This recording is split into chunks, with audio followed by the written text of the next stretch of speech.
Alright, folks, so this is Acid Roots, and I've got Red Hot Chili Peppers, Blood Sugar Sex Magik for you.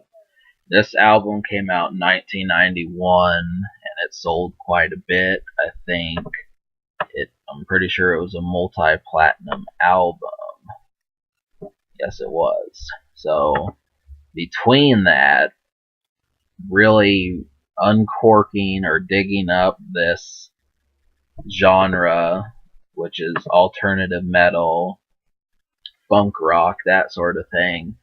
It was strange listening to Red Hot Chili Peppers for basically the first time. And so I don't want people thinking that my score is going to affect the turnout of the impact of the greatness of this group.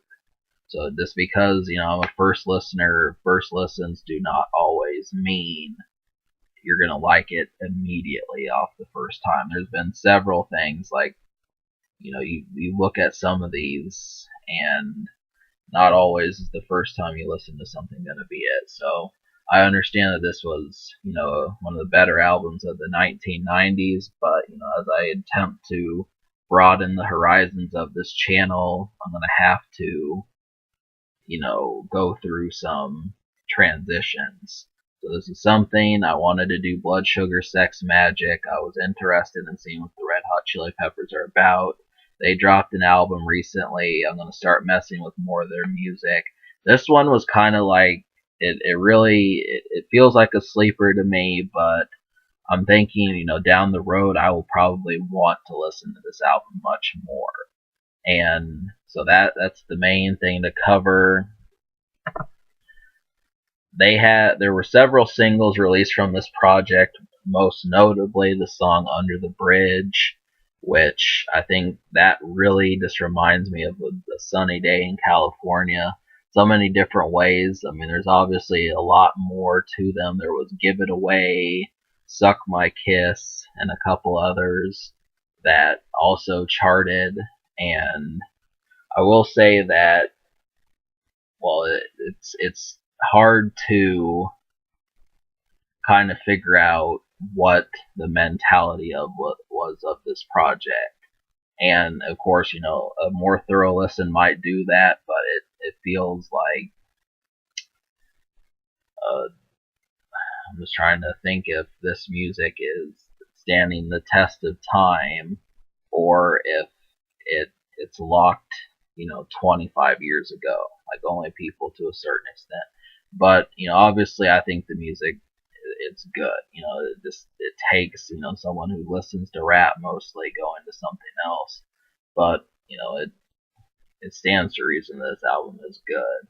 So the best produced songs, my favorite songs were about the late middle of the project, songs 8 to about 12 or so. All of those were some of my favorites. I really like Give It Away, the title track, Naked in the Rain, Suck My Kiss, and some of those. Really, I think a lot of people have probably heard Under the Bridge, even if they don't know Red Hot Chili Peppers like I didn't. I've heard that song in the past, and there were some other ones. Like, once again, that there's multiple singles off this. I wouldn't necessarily say you have to start with the singles, but it'll also serve as, helping you warm up to them. So there's 5 songs to do that. Keep that in mind. And so the songs that I think you should hear, I think really that there's 17 songs on here, but one of them is just a minute and 12 seconds, so that leaves about 16.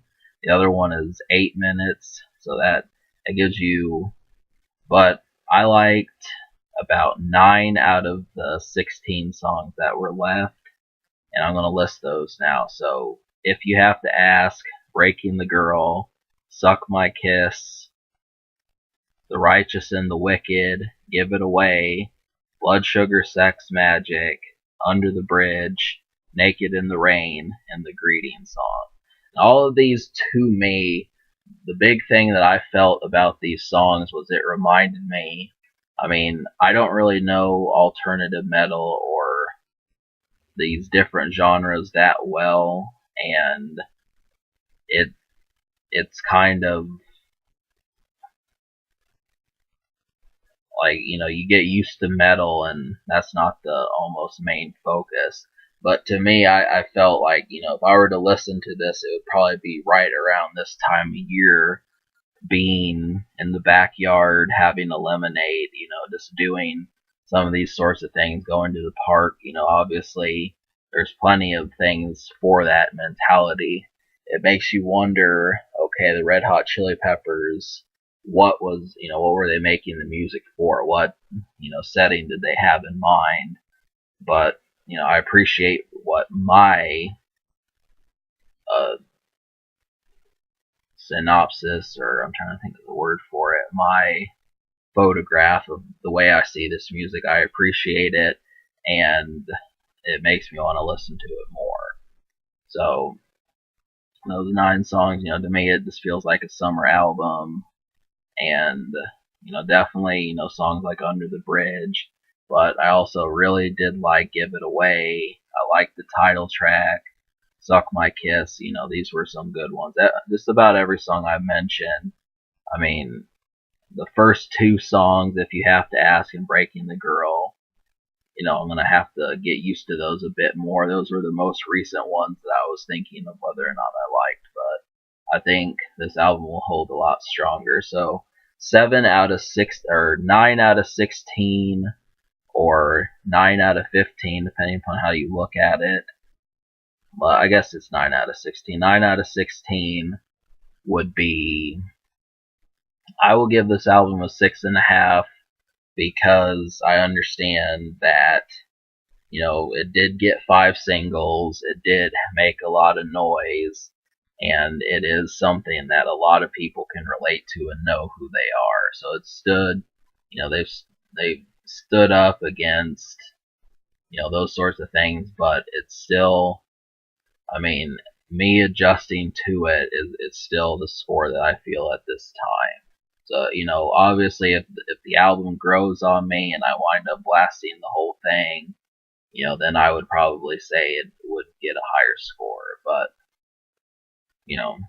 pretty much first alternative rock review I've done. So, we're looking for that. But for what it stands, I do have a good idea of what to expect. So, the future, they just came out with an album, Red Hot Chili Peppers. Beyond that, I'm going to say the social score, I'll give it an 8 social, which means how well it plays around you in a group of friends, just because there were 5 songs that you've likely heard, and, this is a pretty good known band. So it gets an 8, and I'm trying to think, yeah, can this album be topped? I think the answer is yes, it can. So just besides that, that's what's up.